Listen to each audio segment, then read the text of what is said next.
Elis James and John Robbins. Radio X. That's right, everyone. You haven't gone mad. That was Alanis Morissette with Hand in My Pocket. You are listening to Radio X. I am John Robbins. And to my left is a man who takes his name from a rumoured Welsh fungi, the only known reference to which is in Book 5 of the Mabinogion. It's Mr. Elis James. Oh, you mean sort of fungus? As opposed to a fun guy? No, couldn't be more different set of circumstances. I thought it was the first nice introduction you'd ever given me. I was quite excited about that. A lot of my introductions I give you are nice, Elis. Yeah, apart from when you said I was a strangler. Yeah, not from the band. No, absolutely not. No, as in a bad person. But anyway, John, how are you? I'm pretty, sort of vibed out. Yes, because obviously cut it pretty fine getting to the studio. My mouth isn't working like I wish it was. But anyway, because I've been in 3 countries today. Right. I woke in Sweden, Okay. I got a train to Denmark, and then I flew to London's Heathrow Airport. Wow. So what were you doing in Sweden? I was doing gigs at the Lund Comedy Festival. Lund Comedy Festival. And how did they go? Well, it was my first time gigging in Sweden, and you and I think it's fair to say, have always been honest about our experiences on stage. Yes. So I think that has bought me the license to say I absolutely hammered them to the wall, mate. Did you? Both barrels of pure Robbins abroad. Oh, wow. I did gigs in Estonia a couple of years ago, and both gigs were fine. Yeah, see, that sort of balances it out. Because, Yes. Wow. Wow. Was it a wow? Wow, yeah. I did quite well in Brussels a couple of years ago. Did you? Only because there was a guy in the front row from Llantrisant, which bought me some super banter time at the top. Yes, And I did sort of like an opening gala for the festival on the first day, which was smorgasbord, video links and exciting new dance craze, and then 30 minutes of Robbins. Right, so you welcomed the Swedes to your own personal vibe. I welcomed them to my mind space in their country. Right, okay. And then I had a day off. Yeah? There are 2 English pubs in Lund. Oh, John. So that's how Eric Bristol spends his day off. And You didn't, did you? yeah. So you don't go to like a nice Swedish museum or look at some wonderful Swedish architecture. You went to an English pub and drank harp. I also I was drinking Smethwick's Pale Ale, which is made by Guinness. But I also went to the Botanical Gardens, and I also went to Cathedral, the church there, and watched Holy Communion. Oh, well done. What, hammered? No, there was the midday. Get out with it! Here we saw that wine. Is it Vimto like in some English churches? They actually water it down. I saw him do it. Oh, right, okay. Trying to hide it with a cloth. Oh. You can't get one over on Robbins. Oh, okay, so you spent the day in 2 English pubs, then you went to see Holy Communion, and then that was the end of your day off, and then another gig the next day, presumably. And how did you find Sweden as a sort of place? Is it the place for you, do you think? Yes, I had a very, very tricky first day because on arriving... Toilet-wise? No, why did your mind go there? I don't know. I mean... That was all coincidentally, yes, the trip was beset by toilet issues, but that wasn't that's not a problem when you got a hotel room to yourself. If anything, it's just sort of more interest of the day. Though my toilet door was see-through again. Oh. Stop! I want to stop this. No, I left my laptop on the train.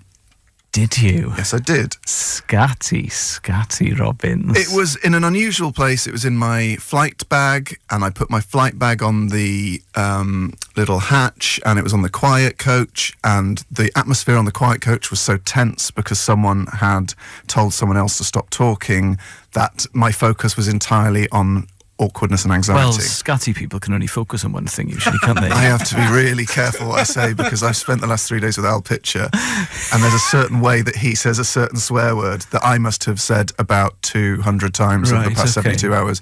So you just walked off the train. You forgot. I walked off the train with my book. 7th or 8th time it's happened, probably. No, with first that time laptop. ever. Right. First time ever. Okay. And you Scattiel John, you might have seen a cow in a field or something and thought, oh, that's nice. no, And you went there. I haven't seen a cow in a field. I was reading Under the Volcano by Malcolm Lowry. They've got daisies in Sweden as well. It's amazing. Don't speak like Look at all that. the ladybirds. What? Look at all the ladybirds. Swedish ladybirds are like English ladybirds. Oh, God, the train's gone. Oh, my computer. No, because it was a silent carriage. Right, okay. So it was like this yeah. for And an obviously hour. that stops you from thinking, doesn't it? No, it makes you go Profound anxious silence. because then someone said, "Excuse me, could you stop talking? This is actually a silent zone." Right, okay, so you're on the set of a low. Yes. And so anyway, I realised after about 20 seconds after we got off the train that I left it on there. You'd seen a squirrel, and then the squirrel reminded you of your child. Do you know who you remind me of? Phoebe from Friends. Muhammad Ali. What? Phoebe from Friends. You know, you like cats. If you had to be a friend, it's not a bad shout. She's got her own flat to herself. She doesn't have to live in the mayhem. She can, when Joey's eating everyone's lasagnas, she can just take 5, head back to her place, which is not visible like Ross's is. So yeah, actually, for a bit of solitude, I'll take Phoebe. All right then. Anyway, we'll let you know how my tale ends. Currently, my laptop is on a train to Gothenburg. We'll let you know how that turned out. Elis James and John Robbins. Radio X. Now, we left you with a real cliffhanger a few minutes ago because John is on a train in Sweden. I bet the train was superb, was it? I imagine that everything's better in Sweden. Interestingly, no. The trains, well, so my experience, I'll jump ahead to this morning. I got the train to the airport from Lund, and Lund is a sort of it's not a big city, but it appears on a basic map of Sweden. Right. It's Sheffield. Oxford. So I get the train to the airport, and it's 5 minutes delayed. Okay, fine. I'm still going to be Okay. fine. And then there's an announcement, and they said, due to the delay, the 5-minute delay on the train, Renee. we will not be stopping at the airport to make up the time.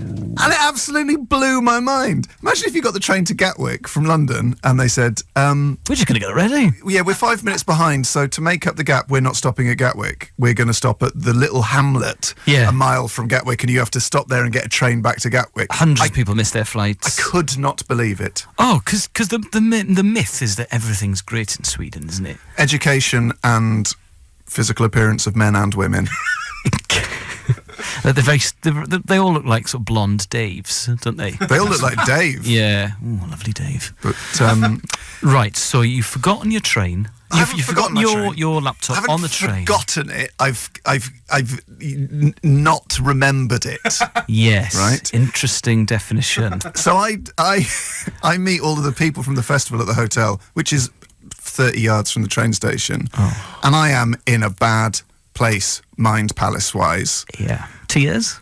I'm waiting to get to my hotel room to have some tears, and I'm starting to Cut off worry tears. about Good. security. Delay tears. And so all these people are there to meet me at the hotel wearing their sort of festival T-shirts, and they're like, You're effing and jeffing. "Hey, John, welcome to Lund. So glad to have you. How was your journey?" And then I said, "I want to kill myself."